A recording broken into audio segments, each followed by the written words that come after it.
అందరికీ నమస్కారం. మూవీ ఇండస్ట్రీలో ఒకప్పుడు రికార్డ్స్ బ్రేక్ చేయాలన్నా వాటిని తిరగరాయాలన్నా అది చిరంజీవి గారికే సొంతం అని చెప్పాలి. అయితే ఇప్పుడు కాస్త దానికి బ్రేక్ పడింది చాలా రోజుల తర్వాత. మళ్ళీ ఇప్పుడు వాటికి కంబ్యాక్ ఇచ్చారంటున్నారు చిరంజీవి గారు. ఒకసారి వాటి గురించి డిస్కస్ చేసే ప్రయత్నం చేద్దాం. ప్రస్తుతం స్టూడియోలో జర్నలిస్ట్ శ్రవణ్ కుమార్ గారు ఉన్నారు. వెల్కమ్ చేద్దాం. హలో సార్, నమస్కారం. హలో అండి. సార్, ఏంటి సార్ రికార్డ్ బ్రేక్ చేసిన ఇష్యూ ఏంటి? చిరంజీవి గారు సంక్రాంతికి రిలీజ్ అయినటువంటి చిత్రం మనశంకర వరప్రసాద్ గారు, అది ఫుల్ సక్సెస్ రేంజ్లో ఉంది, దూసుకుపోతుంది. ఇప్పుడైతే ఈ 2026 సంక్రాంతికి రిలీజ్ అయినటువంటి 5 చిత్రాల్లో 4 చిత్రాలు పాజిటివ్ టాక్నే తీసుకున్నాయి. 4 కూడా సక్సెస్ బాటలో ఉన్నాయని చెప్పాలి. లక్కీలీ ఆ 4 కూడా ఫ్యామిలీ ఓరియంటెడ్ చిత్రాలు, అంటే కుటుంబ తరహా చిత్రాలు. ఒక్క చిత్రం రాజాసాబ్ మాత్రమే కొంచెం డిసప్పాయింట్ చేసింది. సరే, అది డిజాస్టర్ ఏం కాదు, డిసప్పాయింట్ చేసింది కొంచెం. అయితే మనశంకర వరప్రసాద్ చిరంజీవి గారి చిత్రం మాత్రం రికార్డు బ్రేకులు చేస్తూ సరికొత్త రికార్డులను క్రియేట్ చేస్తూ ఉంది.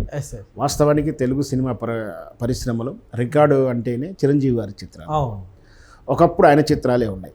అయితే చిరంజీవి గారు రాజకీయ పార్టీలకు వెళ్ళిపోవడం, దాంతో ఒక 4-5 సంవత్సరాల సినిమాలు లేకపోవడం, ఆ తర్వాత కంబ్యాక్ వచ్చి ఖైదీ నెంబరు 150 చిత్రం తోటి వచ్చిన అది మంచి సక్సెస్ అయినా, ఆ తర్వాత వచ్చినటువంటి చిత్రాలు వాల్తేరు వీరయ్య కానీ, బోలాశంకర్ కానీ, సైరా నరసింహారెడ్డి కానీ, ఈ చిత్రాలు అనుకున్న స్థాయిలో, ఆచార్య కూడా అనుకున్న స్థాయిలో విజయం సాధించలేదు, డిసప్పాయింట్ చేశాయని చెప్పారు. సార్, పాలిటిక్స్లోకి ఎంట్రీ ఇచ్చి తర్వాత బయటకు వచ్చేసిన తర్వాత ఐ థింక్ ఇదే బిగ్ సక్సెస్ అయినట్టు కూడా తెలుస్తుంది. అదే అంటే మొత్తం ఎంత ఉంది, సుమారు 10 years 8 to 10 years మిడిల్లో చిరంజీవి గారి చిత్రాలు అనుకున్న స్థాయిలో కలెక్షన్ లేకపోవడం.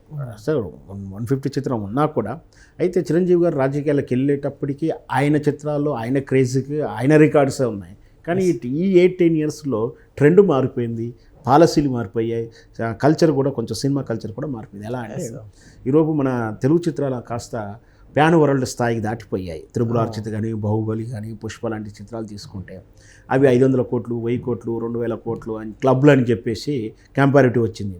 ఆ 8-10 years సోషల్ మీడియా అంత పెద్దగా ఇప్పుడున్న రేంజ్లో లేకపోవడాలు. సో ఆ కాంపిటీషన్ కానీ అదంతా అప్పుడు కల్చర్ వేరు, ఇప్పుడు వేరు. చిరంజీవి గారు మళ్ళీ మనశంకర వరప్రసాద్ చిత్రంతో కలెక్షన్ పరంపర రికార్డు బ్రద్దలు కొడుతుందని చెప్పాలి.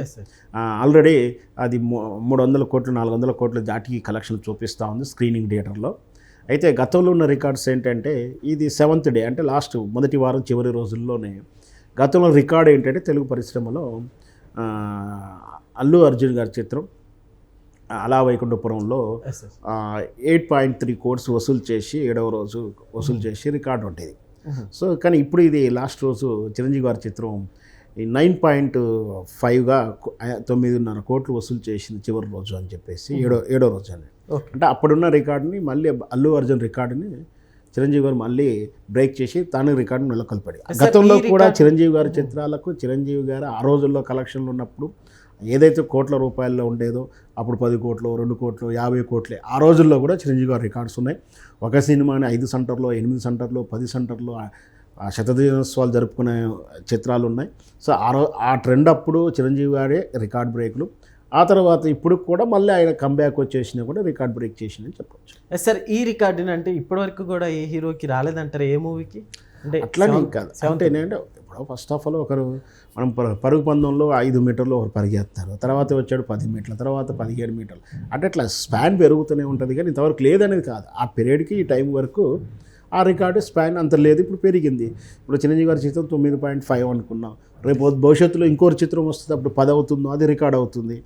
ఎంత పెరిగితే అంత రికార్డ్ అవుతుంది, లేదా సాధారణంగా ఉంటుంది. అంటే స్పాన్ పెరుగుతూ ఉంది, థియేటర్లు పెరుగుతుంది, కలెక్షన్ పెరుగుతుంది, దీంట్లో టికెట్ ధరలు కూడా పెరిగి ఉంటాయి, అన్నీ ఉంటాయి. బట్ ఓవరాల్ కలెక్షన్ చూస్తారు కాబట్టి రికార్డ్ బ్రేక్ అని మనం చూడాలి. సార్, మనశంకర వరప్రసాద్ చిరంజీవి గారికి మంచి కంబ్యాక్ ఇచ్చిందంటే ఏమంటారు? ఖచ్చితంగా ఆయనకే కాదు, సినిమా పరిశ్రమకు కూడా ఊతం ఇచ్చిందని చెప్పాలి. ఎందుకంటే ఒకవేళ సినిమాలు ఫ్లాప్ అయి ఉంటే, సినిమా పరిశ్రమలో ఒక సినిమా ఫ్లాప్ అవుతే ఎంత ఇబ్బంది అవుతుంది, ఒక ప్రొడ్యూసర్ లాస్ అవుతే వచ్చేటువంటి, అంటే భవిష్యత్తులో కొత్తగా రావాల్సినటువంటి ఒక 10-15 మంది ప్రొడ్యూసర్లు కంబ్యాక్ అంటే రారు, ఇండస్ట్రీకి రాకుండా భయపడి పలానా నిర్మాత లాస్ అయ్యాడట, ఇల్లు వాకిలంకు రోడ్డు మీదకి వచ్చాడట, పలానా హీరోతో సినిమా చేస్తే అన్నీ పోగొట్టుకోవాలట అని ఒక భయం వస్తే కొత్త నిర్మాతలు రారు. బట్ ఇట్లాంటి సినిమా హిట్ అయినప్పుడు ఆయనను చూసి మనం కూడా ఒక రూపాయి సంపాదించుకోనో, లేకపోతే మళ్ళీ మనం కూడా ఒక సినిమా తీసిన సాటిస్ఫాక్షన్ ఉందని చెప్పి నిర్మాతలు కొత్తగా వస్తూ ఉంటారు. అంటే నిర్మాత పుట్టుకు వస్తూ ఉంటాడు, సినీ పరిశ్రమలో పని పెరుగుతూ ఉంటుంది, సినీ పరిశ్రమలో కొత్త సినిమాలు వస్తూ ఉంటాయి, ఎన్ని సినిమాలు నడుస్తూ ఉంటాయి. సినిమా పరిశ్రమను నమ్ముకొని రోజు కూలీగా బ్రతికే కార్మికులకు కడుపు నిండా నిండుతుంది, కడుపు నిండా పని దొరుకుతుంది, డబ్బు దొరుకుతుంది. ఏ సెక్టర్లో లేనటువంటి దరిద్రమైనటువంటి విధానం ఏంటంటే ఈ సినిమా ఫీల్డ్లో సాలరీస్ ఉండవు.